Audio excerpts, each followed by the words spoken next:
Shalom Bapak Ibu dan teman-teman OMK yang dikasihi oleh Kristus. Hari ini Selasa 22 Februari 2022. Kita akan membaca dan merenungkan Sabda Tuhan bersama dengan saya Dinda Rosari dari OMK Lingkungan Bernardus Wilayah 1 Paroki Santo Stefanus Surabaya. Mari kita awali renungan kita pada hari ini dengan berdoa. Di dalam nama Bapa dan Putra dan Roh Kudus. Amin. Allah Bapa yang sungguh baik, kami berterima kasih untuk satu hari baru yang Kau berikan kepada kami. Kami bersyukur untuk nafas baru kami, untuk hari ini, untuk setiap kesempatan baru yang akan kami hadapi. Dan kiranya kami akan memulai semuanya itu dengan merenungkan firman-Mu. Biarlah apa yang kami renungkan pada hari ini boleh menjadi buah yang baik bagi kami dan sekitar kami. Kami mohon lembutkanlah hati kami Tuhan, agar setiap benih firman-Mu tidak menjadi sia-sia, bukan hanya kami dengar saja, melainkan kami juga akan melakukannya. Kami mau serahkan semuanya hanya ke dalam tangan kasih-Mu. Engkaulah Allah, Juru Selamat kami. Amin. Bacaan diambil dari Injil Matius, bab 16, ayat 13 sampai dengan 19. Sekali peristiwa, Yesus tiba di daerah Kaisarea Filipi. Ia bertanya kepada murid-muridnya, "Kata orang, siapakah anak manusia itu?" Jawab mereka, "Ada yang mengatakan Yohanes Pembaptis, ada juga yang mengatakan Elia, dan ada pula yang mengatakan Yeremia atau salah seorang dari para nabi." Lalu Yesus bertanya kepada mereka, "Tetapi apa katamu? Siapakah aku ini?" Maka jawab Simon Petrus, "Engkau adalah Mesias, Anak Allah yang hidup." Kata Yesus kepadanya, "Berbahagialah engkau Simon bin Yunus, sebab bukan manusia yang menyatakan itu kepadamu, melainkan Bapa-Ku yang di surga. Dan aku pun berkata kepadamu, engkau adalah Petrus, dan di atas batu karang ini aku akan mendirikan jemaat-Ku, dan alam maut tidak akan menguasainya. Kepadamu akan kuberikan kunci kerajaan surga. Apa yang kau ikat di dunia ini akan terikat di surga, dan apa yang kau lepaskan di dunia ini akan terlepas di surga." Demikianlah sabda Tuhan. Terpujilah Kristus. Dulu sebelum kita memasuki masa pandemi, kita sering banget mengikuti retret. Dan di dalam retret itu ditanyakan, siapa sih Tuhan itu buat kita? Seringkali jawabannya bisa berupa lisan, berupa tulisan, juga bisa dikemas di dalam games. Tetapi yang paling penting adalah jawaban kita. Kita bisa menjawabnya, Tuhan adalah juru selamat kita, gembala kita, papa kita, sahabat kita, guru kita, dan hal-hal yang lain. Semua jawaban itu benar, tidak ada yang salah. Dan seringkali kita menjawab siapa Tuhan buat kita itu tergantung dengan pengalaman yang pernah terjadi di dalam kehidupan kita. Dalam bacaan Injil hari ini, Yesus juga nanya ke murid-muridnya, siapa Yesus itu menurut orang-orang di sekitar para rasul. Jawaban yang didapat begitu beragam. Artinya bahwa setiap orang bisa mengartikan siapa Yesus itu menurut daya pikir setiap orang masing-masing. Tidak berhenti sampai situ. Yesus juga bertanya kepada para rasul, bagi mereka siapa sebenarnya Yesus itu? Yang pada akhirnya dijawab oleh Petrus dengan lantang dan tanpa keraguan. Dari peristiwa ini kita dapat merenungkan 3 hal. Yang pertama adalah ketika Yesus bertanya kepada para murid-muridnya, kata orang, siapakah anak manusia itu? Pertanyaan ini Yesus ajukan bukan karena ia butuh suatu pengakuan daripada orang-orang atau Tuhan tidak mengenal dirinya. Tetapi pertanyaan itu Yesus ajukan karena dia tahu bahwa setiap orang mempunyai pendapat yang berbeda tentang dirinya, mempunyai pemikiran yang berbeda, dan menurut dia itu semua berharga. Karena setiap orang di mata Tuhan adalah berharga. Lalu hal yang kedua yang dapat kita renungkan adalah ketika Tuhan menanyakan siapa dirinya, kalau menurutmu, kepada para muridnya, siapakah aku ini? Kenapa Tuhan bertanya kepada para muridnya?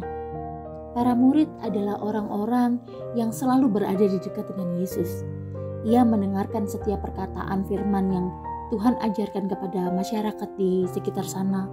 Dan juga para murid menyaksikan setiap mukjizat yang dilakukan oleh Tuhan Yesus.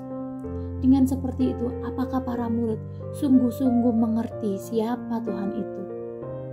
Sama seperti kita, seringkali kita membaca Alkitab sampai selesai, kita setiap hari merenungkan Tuhan. Apakah kita sungguh-sungguh mengenal siapakah Tuhan kita? Apakah dia sungguh-sungguh berarti buat hidup kita? Apakah dia adalah pertolongan pertama yang kita cari ketika kita mengalami setiap masalah, setiap problema dalam hidup kita?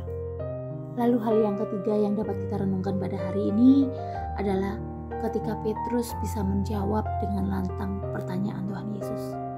Kenapa dia bisa menjawab itu dengan baik, dengan tanpa keraguan? Kalau kita membayangkan saat itu Petrus menjawabkan, "Iya Tuhan, karena Engkau adalah Mesias, Anak Allah yang hidup." Kita tahu bahwa Petrus ini adalah salah satu murid pertama yang Tuhan panggil. Waktu itu ketika Petrus sedang sibuk bekerja sebagai nelayan, Yesus memanggil dia. Artinya dia cukup banyak melewati setiap masalah. Mungkin dia juga orang pertama yang melihat segala kesusahan Yesus dicaci maki dan segala hal. Jadi dia merasakan di dalam dirinya bahwa Yesus ini adalah benar-benar Mesias, benar-benar anak Allah yang hidup, bukan buat orang saja tetapi dia sendiri yang merasakan ke dalam hatinya. Jadi Petrus benar-benar mengerti Tuhan, mengerti siapa Yesus, mengerti siapa yang diikuti, bukan hanya sekedar kata orang, tetapi ia juga mengalaminya di sepanjang perjalanan ia mengikuti Yesus. Sama seperti kita, kalau kita sering menjalin relasi dengan Tuhan, kita sering melibatkannya di dalam kehidupan kita sehari-hari, kita akan semakin mengenal siapa Tuhan Yesus itu sebenarnya buat hidup kita. Bagaimana ia mengarahkan kehidupan kita, bagaimana ia inginkan yang terbaik buat hidup kita. Kita bisa sama seperti dengan Petrus yang mengerti siapa sesungguhnya Tuhan bagi hidup kita. Tapi ada syaratnya, ada caranya.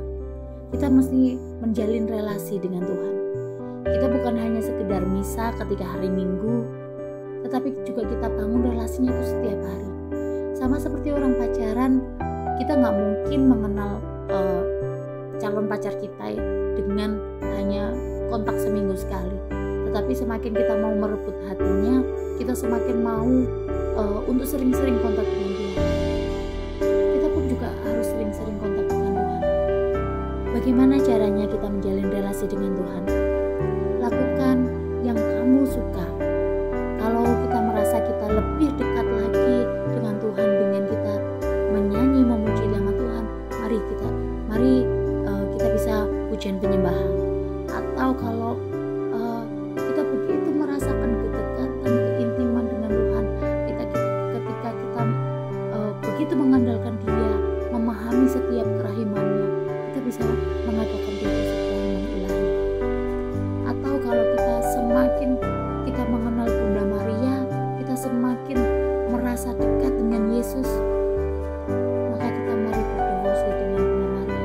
Kita bisa mendaraskan doa rosario setiap harinya. Lakukan apapun yang menurut kita bisa mendekatkan kita dengan Tuhan. Caranya nggak satu, kita punya begitu banyak. Tugas kita cuma satu, memulainya. Memulai menjalin relasi dengan Tuhan mulai saat ini. Kita punya komitmen. Ini bukan hal yang mudah, tetapi bukan hal yang mustahil.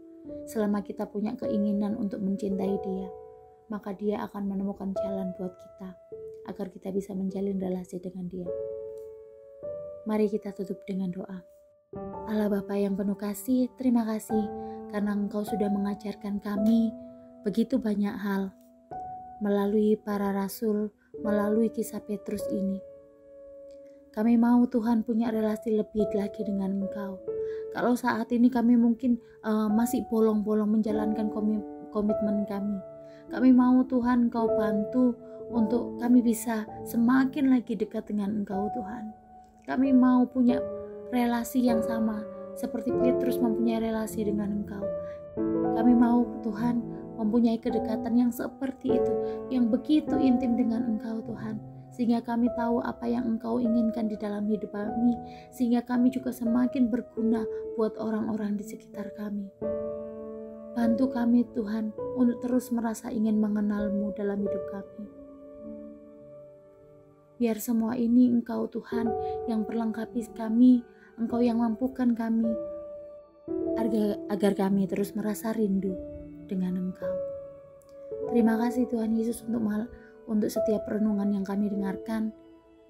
Ajarlah kami untuk terus berbuah, ajarlah kami untuk terus menjadi pelaksana sabda-Mu, bukan hanya jadi pendengar saja, tetapi kami mau melaksanakan setiap firman-Mu, dan kami boleh membagikan buah-buah kami kepada keluarga kami, teman sekerja kami, orang-orang di sekitar kami. Terima kasih Bapa untuk setiap hal yang kami dengarkan, dan semoga kita semua Engkau berkati dengan tangan-Mu sendiri, dengan cinta-Mu yang begitu besar bagi setiap kami. Kemuliaan kepada Bapa, Putra, dan Roh Kudus, seperti pada permulaan, sekarang, selalu, dan sepanjang segala abad. Amin. Di dalam nama Bapa dan Putra dan Roh Kudus. Amin.